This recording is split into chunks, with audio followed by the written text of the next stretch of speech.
সুপ্রিয় ছাত্রছাত্রীরা, কেমন আছো সবাই?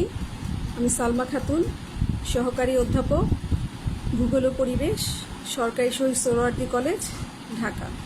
সবাইকে অনলাইন ক্লাসের শুভেচ্ছা। আশা করি তোমরা সবাই আমার আগের অনলাইনের যে ভিডিও ক্লাসগুলো দিয়েছিলাম সেগুলো সবাই দেখেছো এবং বাসায় একটু হলেও পড়াশোনা করেছো। আজ আমি তোমাদেরকে নতুন একটি টপিকস পড়াবো, সেটি হচ্ছে শিলা। শিলা সম্পর্কে আজ আমি তোমাদের বিস্তারিত আলোচনা করব। এখানে বিভিন্ন ধরনের শিলার ছবি তোমরা একটু দেখো। পৃথিবীর বহিরাবরণকে ভূত্বক বলে বা ক্রাস্ট অফ দ্য আর্থ। আমরা ভূত্বকের উপরেই বাস করি। শিলা, মৃত্তিকা, ভূপৃষ্ঠের নানা রকম ভূমিরূপ সবকিছুই ভূত্বককে ভিত্তি করে তার উপর সৃষ্টি হয়। এই ভূত্বক পৃথিবীর এক অবিচ্ছেদ্য অংশ। এর নিচের অংশকে ভূ অভ্যন্তর বলা হয়ে থাকে, ইন্টেরিয়র অফ দ্য আর্থ যাকে আমরা বলি, যা আমরা আগের ক্লাসে এ সম্পর্কে অনেক বেশি জেনেছি। পৃথিবীর শক্ত শিলাময় বহিরাবরণকে আমরা ভূত্বক বলছি। এটি প্রধানত কার্বনজাত পদার্থ দিয়ে গঠিত। এই শিলা পৃথিবীর উপরিভাগ থেকে পৃথিবীর মধ্যে প্রায় 40 থেকে 50 কিলোমিটার পর্যন্ত রয়েছে। ভূত্বক যেসব উপাদান দিয়ে গঠিত তাদের সাধারণ নাম শিলা বা রক্স। শিলা বলতে অনেকে শক্ত পাথরকে ধারণা করেন, কিন্তু ভূতত্ত্বে শিলা বলতে ভূত্বকের অংশকেই বোঝায়।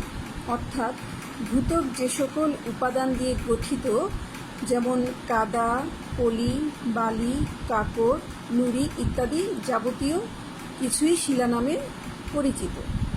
আবার মেরু অঞ্চল সবসময় বরফে ঢাকা থাকে, তাই ভূত্বকের অংশ হিসাবে বরফে আচ্ছাদিত অংশকেও শিলা বলা যেতে পারে। সাধারণভাবে ভূতত্ত্ববিদগণ শিলাকে একাধিক খনিজের সমষ্টি বলে থাকেন।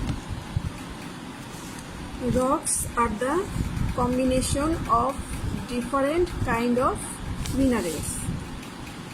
অর্থাৎ পাথর, নুড়ি, বালি, কাদা, মাটি সব কিছুই খনিজের সংমিশ্রণে গঠিত, এটা আমরা জানি। কাজে আমরা বলতে পারি বিভিন্ন প্রকার খনিজ প্রাকৃতিক উপায়ে সংমিশ্রিত হয়ে যে পদার্থের সৃষ্টি করে তার নাম শিলা।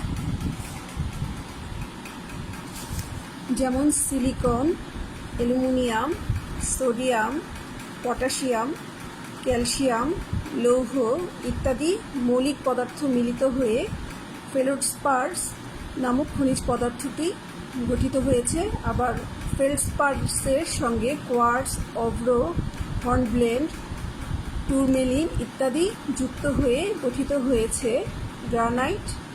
এই গ্রানাইটই হচ্ছে একটি শিলা। সুতরাং সূক্ষ্ম ধূলিকণা হতে শুরু করে নরম তুলতুলে কাদা, গ্রানাইটের মতো শক্ত পাথর প্রভৃতি সবই শিলার অন্তর্ভুক্ত। তবে খনিজ পদার্থ ছাড়াও শিলার মধ্যে বিভিন্ন ধরনের জৈব উপাদান, বিভিন্ন উদ্ভিদ ও প্রাণীর মৃতদেহ মিশে থাকতে পারে। যেমন চুনাপাথরের মধ্যে সামুদ্রিক প্রাণী এবং অ্যান্থ্রাসাইট ও বিটুমিনাস কয়লার মধ্যে উদ্ভিজ্জের উপাদান রয়েছে। সুতরাং জৈব এবং অজৈব উপাদানের সমন্বয়ে শিলা গঠিত হয়ে থাকে। পৃথিবীর কঠিন যে বহিরাবরণ তার সম্পূর্ণটাই বিভিন্ন প্রকার শিলা দিয়ে গঠিত, যার কারণে অশ্বমণ্ডলের আরেক নাম হচ্ছে শিলামণ্ডল, যা আমরা আগের ক্লাসেও জেনেছি। বিভিন্ন সময়ে বিভিন্ন ভূতত্ত্ববিদ ও ভূগোলবিদ শিলা সম্পর্কে যে সংজ্ঞা প্রদান করেছেন সে সম্পর্কে আমি তোমাদের বলছি। ভূত্বক গঠনকারী একটি অন্যতম উপাদান হলো শিলা। একটি মাত্র খনিজ বা একাধিক খনিজ পদার্থের সমন্বয়ে শিলা সৃষ্টি হতে পারে। Rock consists for the most part of aggregates of minerals, particles, sands, clay, slate and granite are all rocks in the sense of the word. ভূবিজ্ঞানীদের মতে ভূত্বক যেসব উপাদান দিয়ে গঠিত হয় সেগুলোকে শিলা বলা হয়ে থাকে। সুতরাং নুড়ি, পাথর, মাটির অন্তর্গত বিভিন্ন উপাদানের সঙ্গে নানা ধরনের খনিজ পদার্থ মিশে শিলা তৈরি হয়ে থাকে। যদিও পৃথিবীতে অসংখ্য খনিজ দ্রব্য রয়েছে, তথাপি ভূত্বকে মাত্র 12টি খনিজ পদার্থের প্রাধান্য লক্ষ্য করা যায়। আবার দেখা গেছে সাধারণত 8টি মৌলিক পদার্থের সমন্বয়ে প্রধান খনিজ দ্রব্যগুলো সৃষ্টি হয়েছে। প্রকৃতি প্রদত্ত অজৈব কঠিন পদার্থ, যাদের মধ্যে কতগুলো প্রাকৃতিক বৈশিষ্ট্য এবং একটি নির্দিষ্ট রাসায়নিক সংযুক্তি থাকে, তাদেরকে খনিজ পদার্থ বলা হয়ে থাকে। Naturally occurring non-living solid substances which has certain physical properties and has definite chemical composition is called minerals. তাই আমরা বলতে পারি সহজভাবে প্রাকৃতিক উপায়ে কতগুলো রাসায়নিক মৌলিক উপাদান পরস্পর মিলিত হয়ে যে যৌগিক পদার্থের সৃষ্টি করে তাকে খনিজ বা মিনারেল বলে থাকি। তবে এমন কতগুলো খনিজ রয়েছে যা কেবলমাত্র একটি মাত্র রাসায়নিক উপাদান দিয়ে গঠিত হয়, যেমন স্বর্ণ, রৌপ্য, হীরক, তাম্র, গন্ধক ইত্যাদি।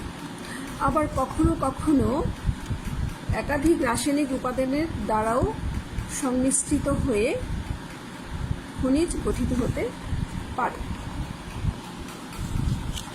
সাধারণভাবে খনিজের যৌগগুলো ভূত্বকে সিলিকেটস, কার্বনেটস ও অক্সাইডস রূপে অবস্থান করে। যদিও কার্বনজাত পদার্থ দ্বারা গঠিত পৃথিবীর কঠিন বহিরাবরণটিকে আমরা ভূত্বক বলি, তথাপি ভূত্বকের শতকরা প্রায় 87% অংশই সিলিকেটস দ্বারা গঠিত। প্রতিটি খনিজ রাসায়নিক উপাদান দ্বারা এমনভাবে পরস্পরের সাথে সংযুক্ত থাকে যে এগুলোর দ্বারা গঠিত খনিজ পদার্থের ধর্ম সম্পূর্ণরূপে আলাদা থাকে। অধিকাংশ খনিজ পদার্থই 2 বা ততোধিক উপাদানের রাসায়নিক সংযোগে গঠিত হয়ে থাকে। উদাহরণস্বরূপ উল্লেখ করা যায় কোয়ার্টজ সিলিকা ও অক্সিজেনের মিশ্রণে গঠিত হয়, ফেলোস্পার অ্যালুমিনিয়াম, পটাশিয়াম, ক্যালসিয়াম বা সোডিয়ামের মিশ্রণে গঠিত হয়, অভ্র পটাশিয়াম, লৌহ অথবা ম্যাগনেসিয়ামের মিশ্রণে গঠিত হয়ে থাকে। মানুষ এই পর্যন্ত 105টি মৌলিক উপাদান বা এলিমেন্ট আবিষ্কার করতে পেরেছে। এই 105টি মৌলিক উপাদানের মধ্যে 15টি উপাদান দিয়ে আমাদের ভূপৃষ্ঠের শতকরা 99% অধিক অংশ গঠিত হয়েছে।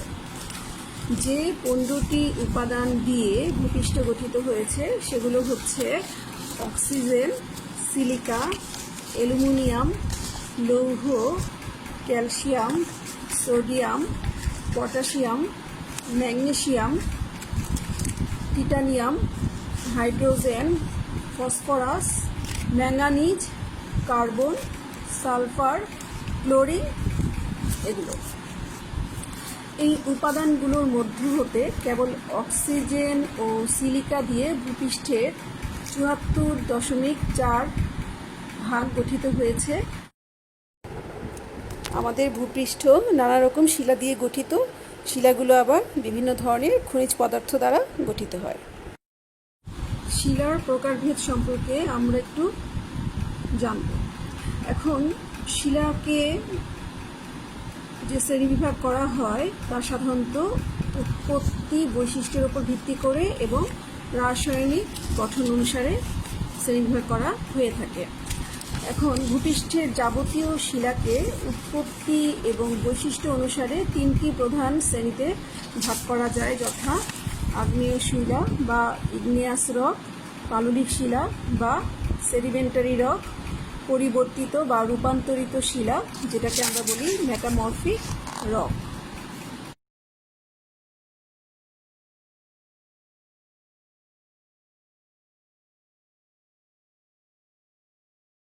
এদের মধ্যে আগ্নেয় শিলাকে প্রাথমিক বা আদি শিলা, পাললিক শিলাকে দ্বিতীয় পর্যায়ের শিলা এবং রূপান্তরিত শিলাকে পরিবর্তিত শিলা বলা হয়। আমরা জানি সৃষ্টিলগ্নে পৃথিবী অত্যন্ত উত্তপ্ত ও তরল অবস্থায় ছিল। এই অবস্থা হতে শীতল ও ঘনীভূত হয়ে যে শিলা গঠিত হয়েছে তাকে আগ্নেয় শিলা বলা হয়। অন্য কথায় অগ্নিময় অবস্থা হতে এই শিলা সৃষ্টি হয়েছিল বলে একে আগ্নেয় শিলা বলে। এই শিলা সর্বপ্রথম সৃষ্টি হয়েছিল বলে একে প্রাথমিক শিলা বা প্রাইমারি রকও বলা হয়ে থাকে।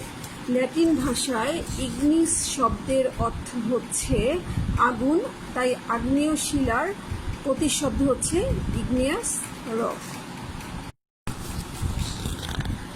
মাটির যত গভীরে যাওয়া যায় চাপ ও উষ্ণতা ততই বাড়তে থাকে। পৃথিবীর গভীরে চাপ ও উষ্ণতা এতই বেশি যে সেখানে পাথর তরল অবস্থায় অবস্থান করে। এই যে গরম ও তরল পদার্থ যা পৃথিবীর অভ্যন্তরে রয়েছে সেটাকে বলা হয়ে থাকে ম্যাগমা। অর্থাৎ পৃথিবীর অভ্যন্তরের গলিত ধাতব পদার্থকে ম্যাগমা বলে। এই গলিত ধাতব পদার্থ যখন ভূপৃষ্ঠের ওপর দিয়ে প্রবাহিত হয় তখন তাকে লাভা বলে। এই লাভার মধ্যে বিভিন্ন প্রকার গ্যাস ও বাষ্প অবস্থান করে। এই ম্যাগমা যখন পাথরের ফাটল বা পাহাড়ের মুখ বা ছিদ্র দিয়ে বেরিয়ে আসে তখন তাকে আমরা লাভা বা অগ্নুৎপাত বলি। এই লাভার বাইরে বের হয়ে এসে জমাট বেঁধে আস্তে আস্তে ঠান্ডা হয়ে যায়। এই ঠান্ডা হয়ে যে শিলাটা তৈরি হয় সেটাকে আমরা বলি আগ্নেয় শিলা। পৃথিবীর প্রাথমিক অবস্থায় অর্থাৎ একদম যখন পৃথিবী নতুন ছিল তখন পুরোটাই ছিল গরম ও তরল অবস্থায়। এরপর যখন ধীরে ধীরে এটা ঠান্ডা হতে শুরু করে তখন এই শিলার আকার ধারণ করে এবং সেটাই হয়ে আমাদের আগ্নেয় শিলা ছিল। অর্থাৎ আগ্নেয় শিলাই ছিল পৃথিবীর গঠিত প্রথম শিলা। এজন্য আগ্নেয় শিলাকে বলা হয়ে থাকে আদি বা প্রাথমিক বা প্রাইমারি রক। আগ্নেয় শিলার কিছু বৈশিষ্ট্য রয়েছে। সেই বৈশিষ্ট্যগুলো হচ্ছে এই শিলায় কোনো স্তর থাকে না, এই শিলা কঠিন তাই ক্ষয়প্রাপ্ত হয় না, ফলে অপেক্ষাকৃত কম ভঙ্গুর হয়ে থাকে। এই শিলায় কোনো জীবাশ্ম দেখা যায় না। এই শিলা ক্যালাসিত অর্থাৎ স্ফটিকাকার হয়।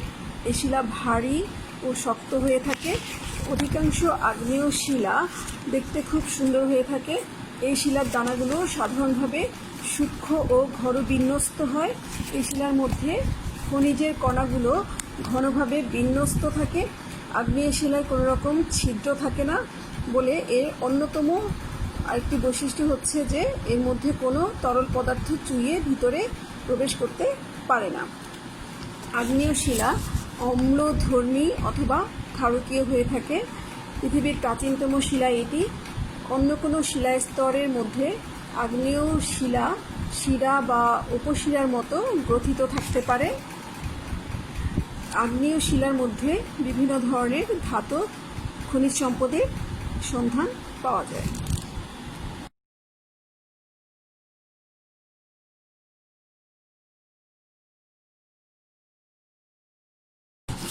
এখন আমরা জানব আগ্নেয় শিলার শ্রেণীবিভাগ সম্পর্কে।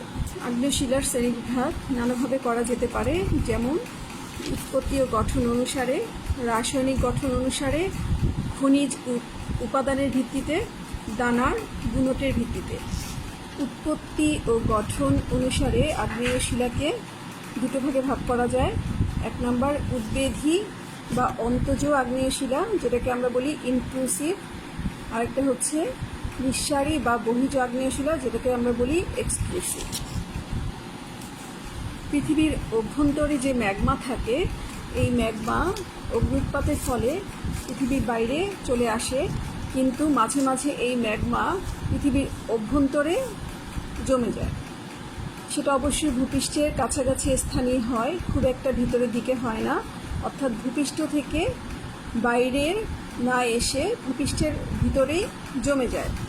যদি অগ্ন্যুৎপাতের ফলে ম্যাগমা বাইরে বের হয়ে এসে যে শিলার সৃষ্টি করে, সেই শিলাটাকে বলা হয়ে থাকে নিঃসারী বা এক্সক্লুসিভ রক।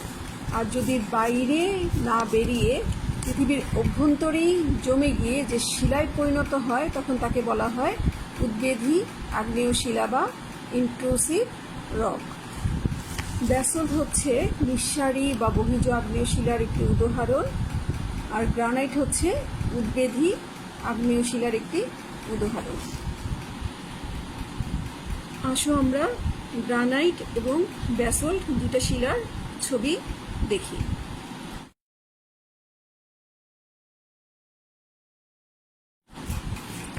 তোমরা সবাই নিশ্চয়ই রেল লাইনের ধারে কালো পাথর দেখেছ।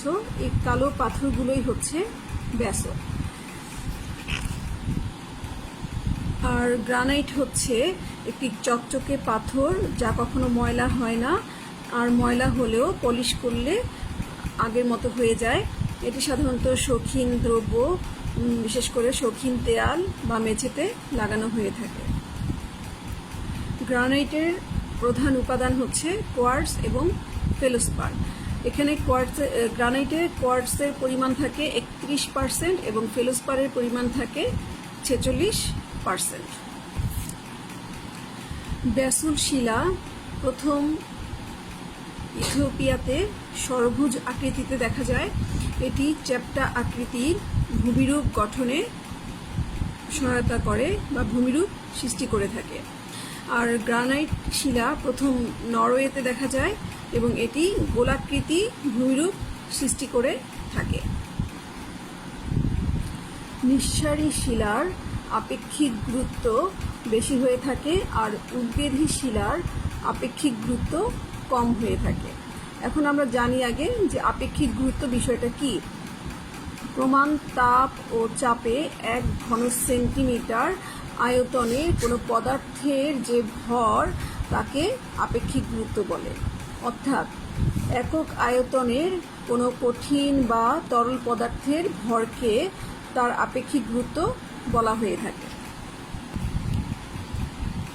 শিলা সম্পর্কে যেহেতু আমরা পড়ছি, সেহেতু তোমাদের একটি বিষয় জানা উচিত। বিজ্ঞানে শিলার জন্ম, প্রকৃতি ও বৈশিষ্ট্য ইত্যাদি সম্পর্কে যেখানে আলোচনা করা হয়, তাকে বলে পেট্রোলজি। আর পেট্রো অর্থ হচ্ছে শিলা। আরেকটা জিনিস তোমাদেরকে আমি বলছি, যে উষ্ণতা বিশিষ্ট গভীরতায় আগ্নেয় শিলার দানা বা ক্যালাসগুলো ধীরে ধীরে জমতে থাকে, তাকে বলে অধিস্থিতিশীল অঞ্চল। আর যে অঞ্চলে ক্যালাসনের হার বেশি থাকে, তাকে লেভাইল অঞ্চল বলা হয়। এখন আমরা জানব নিঃসারী আগ্নেয় শিলার বৈশিষ্ট্য সম্পর্কে। নিঃসারী আগ্নেয় শিলা বা বহিজ আগ্নেয় শিলার বৈশিষ্ট্যগুলো হচ্ছে, এটি পৃথিবীর যেহেতু বাইরে চলে আসে এবং শীতল বায়ুর সংস্পর্শে এসে দ্রুত ঠান্ডা হয়, সেই কারণে এটি নিঃসারী আগ্নেয় শিলা। এর জন্য এর দানাগুলো পাউরুটির মতো ফাঁপা বা ঝামা পাথরের মতো সূক্ষ্ম ছিদ্রযুক্ত হয় এবং এর ঘনত্ব অনেক বেশি থাকে। আর উদ্বেধী আগ্নেয় শিলার যে বৈশিষ্ট্য রয়েছে, তা হচ্ছে উদ্বেধী আগ্নেয় শিলা যে তৈরি হয়, তা পৃথিবীর অভ্যন্তরেই তৈরি হয়, ফলে সেটা ধীরে ধীরে ঠান্ডা হয়। ফলে এর যে দানাগুলো তা বড় হয় এবং ঘনত্ব অপেক্ষাকৃত কম হয়। বহিজ বা নিঃসারী আগ্নেয় শিলাকে আবার দুভাগে ভাগ করা যায়। একটা হচ্ছে বিস্ফোরক আগ্নেয় শিলা, আর একটা হচ্ছে শান্ত আগ্নেয় শিলা। বিস্ফোরক আগ্নেয় শিলা বা এক্সপ্লোসিভ ইগনিয়াস রক, যেটাকে আমরা বলি, আগ্নেয়গিরির উদ্গীরণের ফলে ভূঅভ্যন্তর থেকে বিস্ফোরণ ঘটিয়ে যে নিঃসারী আগ্নেয় শিলা প্রচণ্ড বেগে আকাশে উৎক্ষিপ্ত হয়ে পরে ভূপৃষ্ঠে পতিত হয়ে দ্রুত বাতাসের সংস্পর্শে শীতল ও জমাট বেঁধে যে শিলার সৃষ্টি করে সেগুলোকে বিস্ফোরক বা এক্সপ্লোসিভ প্রকৃতির আগ্নেয় শিলা বলা হয়। এখন উৎক্ষিপ্ত কঠিন পদার্থগুলোর আবার আকার আয়তনের উপর ভিত্তি করে বিস্ফোরক আগ্নেয় শিলাসমূহের বিভিন্ন নামকরণ করা হয়। খুব বড় আকারের শিলাগুলোকে বলা হয় আগ্নেয় গোলক বা ভলকানিক বোম। ক্ষুদ্র শিলাখণ্ডগুলোকে বলা হয়ে থাকে ল্যাপিল এবং অতি সূক্ষ্ম বিস্ফোরক আগ্নেয় শিলাকণাগুলোকে আগ্নেয় গুড়া বা ভলকানিক ব্লাস্টও বলা হয়। টাফ ও আগ্নেয় ভস্ম এই শ্রেণীর অন্তর্গত। এখন আসো শান্ত প্রকৃতির আগ্নেয় শিলা সম্পর্কে জানব। সাধারণত ভূপৃষ্ঠের ফাটল দিয়ে গলিত ম্যাগমা নিঃশব্দে নির্গত হয়ে জমাট বেঁধে যে শিলা সৃষ্টি করে তাকে শান্ত প্রকৃতির আগ্নেয় শিলা বলা হয়। তুলনামূলকভাবে ভূপৃষ্ঠে শান্ত প্রকৃতির আগ্নেয় শিলাই বেশি। জ্বালামুখ কিংবা ফাটল দিয়ে মাঝে মাঝে গলিত আগ্নেয় পদার্থের ব্যাপক প্রবাহের সৃষ্টি হয়। এরূপ প্রবাহের ফলে শিলাস্তর খুবই পুরু হয়। ভূগর্ভস্থ গলিত ম্যাগমা ভূপৃষ্ঠে এভাবে জমাট বাঁধলে তাকে লাভা প্রবাহ বা লাভা ফ্লো বলা হয়ে থাকে। উৎপত্তি অনুসারে নিঃসারী আগ্নেয় শিলাকে আবার দুটো ভাগে ভাগ করা হয়। একটা হচ্ছে লাভা শিলা, আরেকটা হচ্ছে পাইরোক্লাস্টিক শিলা। এখন আমরা জানব লাভা শিলাটা কি। ভূগর্ভের উত্তপ্ত ম্যাগমা ভূপৃষ্ঠের ওপরে এসে লাভারূপে শীতল ও কঠিন হয়ে যে আগ্নেয় শিলার সৃষ্টি করে তাকে আমরা লাভা শিলা বলি, যেমন ব্যাসল্ট। লাভা শিলার উদাহরণ। এখন আমরা জানব পাইরোক্লাস্টিক শিলা সম্পর্কে।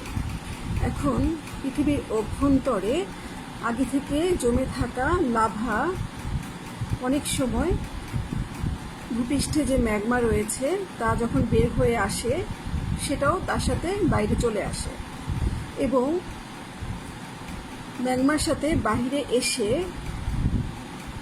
সেটা ম্যাগমার সাথে শীতল হয়ে জমে যায়, তখন তাকে বলা হয় পাইরোক্লাস্টিক শিলা।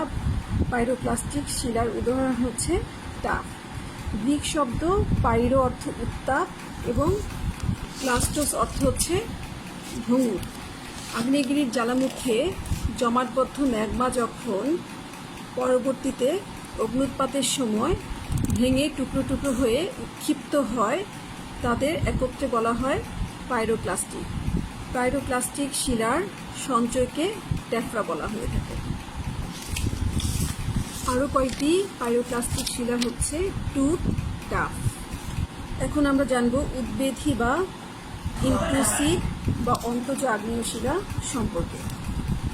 ভূগর্ভের উত্তপ্ত তরল পদার্থ বা ম্যাগমা অনেক সময় ভূপৃষ্ঠে পৌঁছতে না পেরে ভূ অভ্যন্তরে ফাটলে থেকেই বহু বছর ধীরে ধীরে শীতল ও কঠিন হয়ে যে শিলায় পরিণত হয় তাকে অন্তজ বা উদ্বেধী বা ইন্ট্রুসিভ ইগনিয়াস রক বলা হয়ে থাকে, যেমন গ্রানাইট। এর দানাগুলো বেশ বড় বড় হয়ে থাকে। উৎপত্তি স্থানের গভীরতা অনুসারে অন্তজ বা উদ্বেধী শিলাকে আবার দুটো ভাগে ভাগ করা হয়। একটা হচ্ছে পাতলিক বা প্লুটোনিক, আরেকটা হচ্ছে উপপাতলিক বা হাইপা ব্যাসেল। এখন আমরা পাতলিক শিলা কি বা প্লুটোনিক শিলা কি সেটা সম্পর্কে জানব। ভূগর্ভের অনেক নিচে 10 কিলোমিটারের অধিক ম্যাগমা জমাটবদ্ধ হয়ে বহু বছর ধরে এই উত্তপ্ত গলিত পদার্থ ধীরে ধীরে যখন শীতল হয় তখন তাকে পাতলিক শিলা বলে। অতি ধীরে ধীরে শীতল হয় বলে এ জাতীয় শিলার কণাগুলো খুব বড় হয়। গ্রানাইট, গ্র্যাভো এ জাতীয় পাতলিক শিলার উদাহরণ। এখন আমরা জানব উপপাতলিক শিলা সম্পর্কে। যেসব উদ্বেধী শিলা ভূপৃষ্ঠের খুব কাছাকাছি, অর্থাৎ ভূপৃষ্ঠের অল্প নিচে কোনো দুর্বল অংশ বা ফাটলের মধ্যে গলিত পদার্থ বা ম্যাগমা অপেক্ষাকৃত দ্রুত শীতল ও জমাটবদ্ধ হয়ে যে শিলায় পরিণত হয় তাকে আমরা উপপাতলিক শিলা বলে থাকি। যেমন পরফাইরি, ডোলেরাইট এ জাতীয় শিলার উদাহরণ। এখন আসো পাতলিক এবং উপপাতলিক এই শিলা সম্পর্কে বিষয়টি সুন্দরভাবে বোঝার জন্য আমরা একটি ভিডিও দেখি। এখানে ইগনিয়াস রক দেখছো, যা দেখে তোমরা বিষয়টি আরো সুন্দরভাবে বুঝতে পারবে। এখানে দেখা যাচ্ছে আমাদের পৃথিবীর অভ্যন্তরভাগ থেকে কিভাবে আগ্নেয় শিলার সৃষ্টি হচ্ছে। এখানে আগ্নেয়, পাললিক এবং রূপান্তরিত শিলা কতটুকু রয়েছে তা দেখা যাচ্ছে।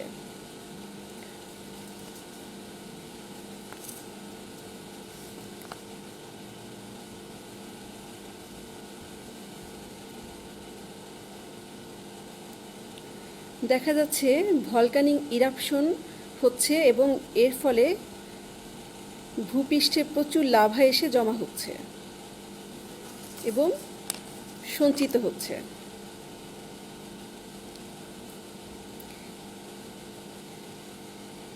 এই ম্যাগমাটা নিচের দিক থেকে ভূমির উপরে এসে লাভা আবৃত হয়ে সৃষ্টি হচ্ছে ব্যাসল্ট শিলা।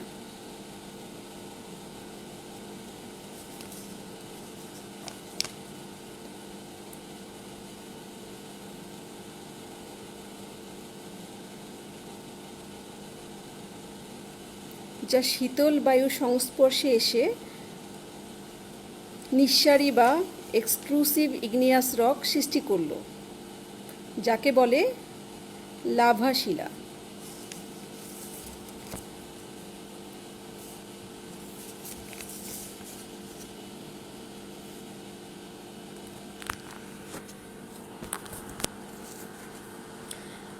এখন আমরা উদ্বেধী বা ইন্ট্রুসিভ বিষয়টি দেখব। দেখা যাচ্ছে ভূ অভ্যন্তর থেকে ম্যাগমা কোনো কারণে বাহিরে বের হতে পারছে না। সম্ভবত সেখানে কঠিন শিলার অবস্থান রয়েছে, তাই ম্যাগমা ভূ অভ্যন্তরেই অবস্থান করছে। একসময় এই ম্যাগমা জমাট বাঁধতে থাকবে এবং পাতলিক ও উপপাতলিকের মতো উদ্বেধী আগ্নেয় শিলা সৃষ্টি হবে। এখানে দুটো আগ্নেয় শিলার অবস্থান আমরা দেখতে পেলাম, অর্থাৎ উদ্বেধী ও নিঃসারী আগ্নেয় শিলার অবস্থান দেখতে পাচ্ছি। এখানে দেখা যাচ্ছে পাতলিক ভূ অভ্যন্তরের কাছাকাছি রয়েছে আর উপপাতলিক ভূ অভ্যন্তরের খুব কাছাকাছি রয়েছে। এই শিলাগুলো আমাদের বিভিন্ন ব্যক্তিগত কাজে ব্যবহৃত হয়ে থাকে, যেমন দালান কোঠা, মানুষের শৌখিন অলংকার আদি ইত্যাদি।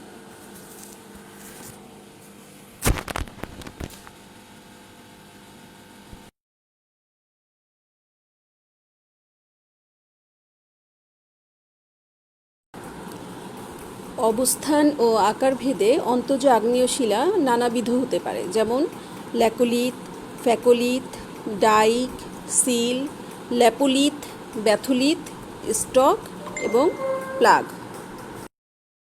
ল্যাকোলিথ পর্বত হচ্ছে কোনো কোনো সময় ভূ অভ্যন্তর হতে সরু পথে ম্যাগমা উপরে উঠে স্তরীভূত শিলার স্তরে গম্বুজ আকারে জমা হয়ে যায়। এই বিশাল গম্বুজাকার শিলাকে ল্যাকোলিথ বলে।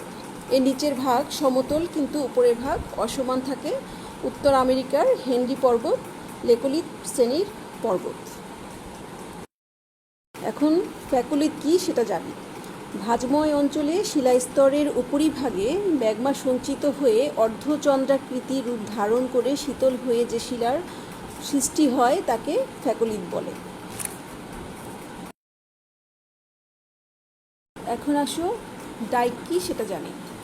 ম্যাগমা ভূত্বকের ফাটল দিয়ে উপরে আসার আগেই অনেক ক্ষেত্রে শিলা শীতল হয়ে জমাট বেঁধে অবস্থান করে। ডাইক বেশ দীর্ঘ উঁচু দেয়ালের মতো হয়।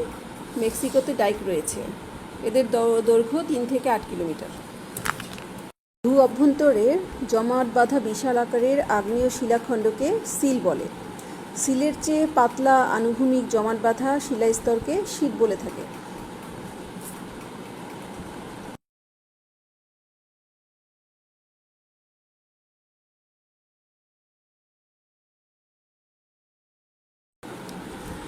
অনেক সময় ম্যাগমা শিলাস্তরে প্রবেশ করে উল্টানো নৌকার মতো আকৃতি বিশিষ্ট হয়ে জমাট বেঁধে যে শিলার সৃষ্টি হয় তাকে ল্যাপোলিথ বলে।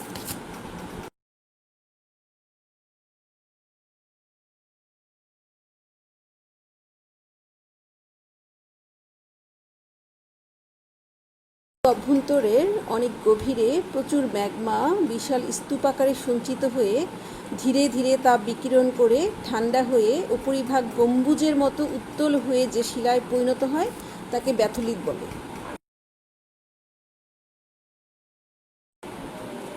ডাইক, সিল বা শীটের অগ্রভাগে ম্যাগমা জমাট বেঁধে যে পিণ্ডের সৃষ্টি হয় তাকে স্টক বলে। স্কটল্যান্ডের উঁচু অঞ্চলে প্রচুর স্টক দেখা যায়।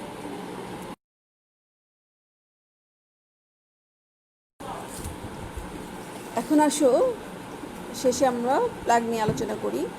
আয়তনের দিক থেকে ল্যাকোলিথের চেয়ে ছোট অথচ অপেক্ষাকৃত সরু ও উচ্চতা সম্পন্ন এটি। এরকম জমাট বাঁধা স্তূপীকৃত শিলাকে প্লাগ বলে। হেনরি পর্বতের মাউন্ট হিলার্স প্লাগের উদাহরণ। গঠনকারী খনিজ উপাদানের ভিত্তিতে আগ্নেয় শিলাকে আবার 4 ভাগে ভাগ করা হয়েছে।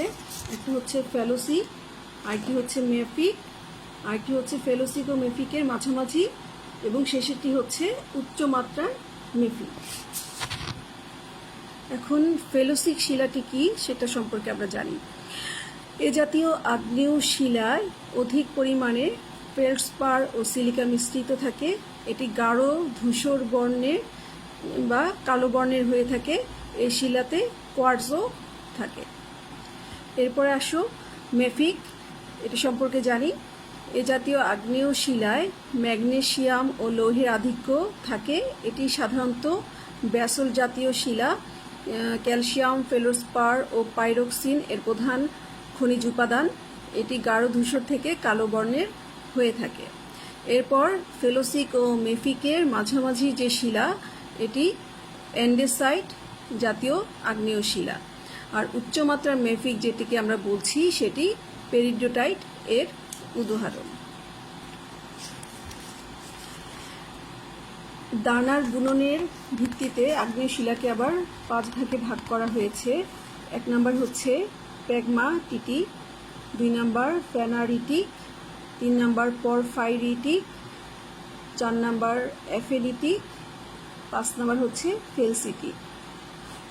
কতগুলো পরিচিত আগ্নেয় শিলা হচ্ছে গ্রানাইট, গ্র্যাবো, diorite, syenite, andesite, basalt, dolerite, pegmatite ইত্যাদি।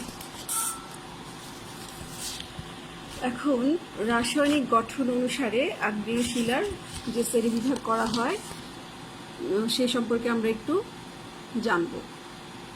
এখন 1 নম্বর হচ্ছে আমাদের আম্লিক, দ্বিতীয়টি হচ্ছে মধ্যবর্তী শিলা, তৃতীয়টি হচ্ছে ক্ষারকীয় শিলা, আরেকটি হচ্ছে অতি ক্ষারকীয় শিলা। এখন যেটাকে আমরা আম্লিক শিলা বা অ্যাসিডিক রক বলছি সেটা কি? এই সমস্ত আগ্নেয় শিলায় সিলিকার হার 65%-এর বেশি থাকে। গ্রানাইট, অবিসিডিয়ান এ জাতীয় শিলার উদাহরণ।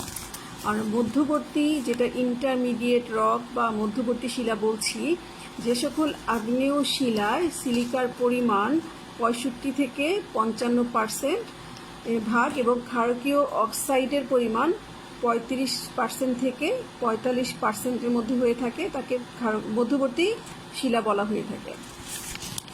অ্যান্ডেসাইট, ডায়োরাইট ইত্যাদি এই জাতীয় শিলা।